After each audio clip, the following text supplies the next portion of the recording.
జగన్ గారు కోర్టుకు రావాల్సిందే. జగన్ గారు కోర్టుకు రావాల్సిందే అంటండి. ఎందుకంటే ఖచ్చితంగా అరెస్ట్ చేయాలేమో. ఎందుకు చెప్తున్నానండి ఈ మాట? ఒక ఐటమ్ అయితే చూశాను నేను ఆంధ్రజ్యోతిలో. జగన్ గారు కోర్టుకు రావాల్సిందేనని ఏదైతే రీసెంట్గా సిబిఐ కోర్టులో ఒక కేసు నిమిత్తం ఏదైతే జగన్ గారి సెల్ ఫోన్ నెంబర్ సరైనది ఇవ్వలేదు అనే దాని మీద ఒక కేసు నిమిత్తం మాట్లాడినప్పుడు అయితే దాంట్లో పొందుపరిచిన అంశాల్లో, అంటే తీర్పులో పొందుపరిచిన అంశాల్లో, జడ్జిమెంట్లో పొందుపరిచిన అంశాలు ఏవైతే ఉన్నాయో వాటిలో ఇది కూడా ప్రస్తావనకు వచ్చింది. జగన్ గారు కోర్టుకు రావాల్సిందే అన్న అంశం కూడా ప్రస్తావనకు వచ్చింది అనేది మాట్లాడటం జరుగుతుంది. ఏంటి విషయం తెలుసుకుందాం. ఫస్ట్ అయితే కనుక లైక్ చేసి చెప్తాను. లైక్ చేస్తే నాకు మోటివేషన్ ఉంటుంది, ఎక్కువ మందికి ఇన్ఫర్మేషన్ షేర్ అవుతుంది. కొత్తగా మన ఛానల్ ఎవరైనా చూస్తే పక్కగా సబ్స్క్రైబ్ చేయండి. మీ అమూల్యమైన అభిప్రాయాన్ని కామెంట్ రూపంలో తెలియజేయండి. జగన్ గారు కోర్టుకు వస్తారా? 5.5 సంవత్సరాలు అయింది ఆయన కోర్టుకు వచ్చి.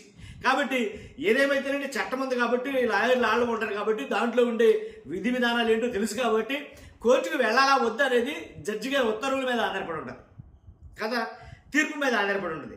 కాబట్టి నవంబర్ 14 లోపు వ్యక్తిగత హాజరుకు రావాలని గతంలోనే స్పష్టీకరించారు అనేది మాట్లాడతారు. కాబట్టి నవంబర్ 14 లోపులోనే వ్యక్తిగత హాజరు గతంలోనే రావాలని ఆదేశించామన్న ప్రత్యేక కోర్టట. కాబట్టి ఎందుకు చెప్తానంటే అక్రమస్తుల వ్యవహారంలో ప్రధాన నిందితుడిగా ఉన్న మాజీ సీఎం జగన్మోహన్ రెడ్డి గారు దాదాపు 5.5 ఏళ్ల తర్వాత కోర్టుకు హాజరు కావాల్సిన పరిస్థితి ఏర్పడింది. వస్తారంటే కనుక వచ్చిన తర్వాత చూడాలి వచ్చారా లేదనేది. కాబట్టి ఈ లోపల మరలా ఏదైనా మాట్లాడితే కనుక చెప్పలేము మనం. దాదాపు 5.5 ఏళ్ల తర్వాత కోర్టుకు హాజరవలసిన పరిస్థితి ఏర్పడింది. ఇటీవల ఆయన లండన్ పర్యటనకు అనుమతి మంజూరు చేసినప్పుడు సిబిఐ కోర్టు కొన్ని షరతులు అయితే విధించడం జరిగింది. 1 ఫోన్ నెంబరు, అలాగే 2 మెయిల్ ఐడి ఇవ్వాలని చెప్పేసి. జగన్ గారు యాజ్ యూజువల్గా ఎప్పుడు వెళ్ళినా కానీ అలాగే ఇస్తాడు ఆయన. దీంట్లో కంప్లైంట్కి పోయి పని లేదు వాస్తవంగా అయితే కనుక. ఎందుకంటే వాళ్ళ దగ్గర ప్రత్యేకించి సెల్ ఫోన్లు అంటే ఏముండవు. వాళ్ళ వ్యక్తిగత సిబ్బంది ఎవరైతే ఉంటారో వాళ్ళ నెంబర్ ఇస్తారో, వాళ్ళ నెంబర్ ఇచ్చినప్పుడు సిబిఐ కావచ్చు ఎవరైనా కావచ్చు ఆ నెంబర్కి ఫోన్ చేస్తారో, ఆ నెంబర్ ఫోన్ చేస్తే అది జగన్ గారికి ఆ విషయాన్ని తెలియజేస్తారు. ఇది జరుగుతుంది ప్రాసెస్ ఎప్పుడు కూడా. కానీ ప్రత్యేకించి జగన్ గారికి సెల్ ఫోన్ ఉంటుంది, ఆ సెల్ ఫోన్ నెంబరే కావాలి అని అనడం అది ఎందుకనో నాకు సరైనది కాదని అనిపించింది. ఎందుకంటే వాళ్ళు సెల్ ఫోన్ మెయింటైన్ చేయరు, దాంట్లో ఎలాంటి డౌట్ లేదు. కాబట్టి ఇచ్చిన సెల్ ఫోన్ నెంబర్ ఒకవేళ పని చేయకపోతే అది వేరే విషయం.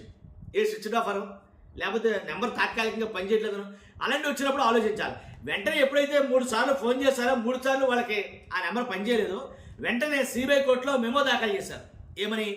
జగన్ గారు కావాలని ఉద్దేశపూర్వకంగా తప్పుడు నెంబర్ అయితే కనుక, సెల్ ఫోన్ నెంబర్ అయితే కనుక ఇవ్వడం జరిగింది. కాబట్టి ఆ నెంబర్ ఇవ్వడం బెయిల్ షరతులను ఉల్లంఘించినట్లే. కాబట్టి ఖచ్చితంగా బెయిల్ను రద్దు చేయండి. ఏదైతే అక్రమాస్తుల కేసులో జగన్ గారు బెయిల్ మీద ఉన్నారో ఆ బెయిల్ను రద్దు చేయండి. ఎందుకని? సెల్ ఫోన్ నెంబర్ సరైనది ఇవ్వలేదు అని అనేసరికి ఓ మెమో దాఖలు చేసింది. అది అసలు తీర్పుకి వచ్చేసరికి ఆల్రెడీ జగన్ గారు లండన్ నుంచి ఇండియాలో ఉన్నారు. ఇండియాలో ఉన్నప్పుడు జగన్ గారి తరపు లాయర్లు ఏం వాదించారంటే, ఇంకేంటండి కేసు ఆల్రెడీ వచ్చేసాడు కదా ఆయన, ఇండియాలో ఉన్నాడు కదా ఆయన, కాబట్టి ఇంకా ఈ కేసు విచారణ అనేది కరెక్ట్ కాదేమో అని అంటే కనుక, అంతే కదా ఇది ఇంకా ఆయన వచ్చేసినప్పుడు ఇంక ఈ కేసు సెలది ఇది అని చెప్పేసి కొట్టేయడం జరిగేది. కొట్టేసినప్పుడు వాళ్ళు తీర్పులో ఒకటైతే కనుక మెన్షన్ చేశారు, ఏంటంటే ఖచ్చితంగా వ్యక్తిగత హాజరు అనేది ఇంపార్టెంట్ సిబిఐ కోర్టుకి 14 తేదీ లోపు అనేది మాట్లాడతారు. దాని మీద కూడా జగన్ గారు మళ్ళీ కోర్టుకు వెళ్ళొచ్చు.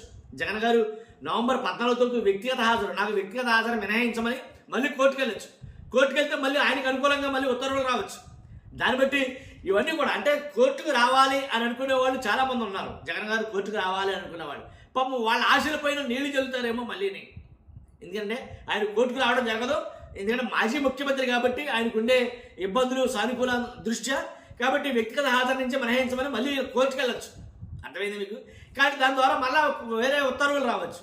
కాబట్టి వస్తాడని ఎదురు చూసిన వీళ్ళంతా కూడా కళ్ళు కాయలేమో కానీ ఆయన కోర్టుకు రాడు. 5.5 సంవత్సరాలు అయింది.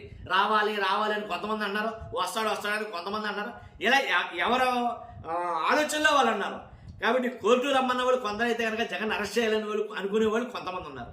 కాబట్టి వీళ్ళందరూ ఆశలపైన జగన్ గారు ఎప్పటికప్పుడు నీళ్ళు చెప్తారంటున్నాడు. కాబట్టి ఈసారి కూడా ఆయన కోర్టుకు వచ్చే పని అయితే లేదేమో అని అనిపిస్తుంది. ఎందుకంటే చట్టాలు ఉన్నాయి కదండి, దాన్ని బట్టి వాదిస్తారు అలా.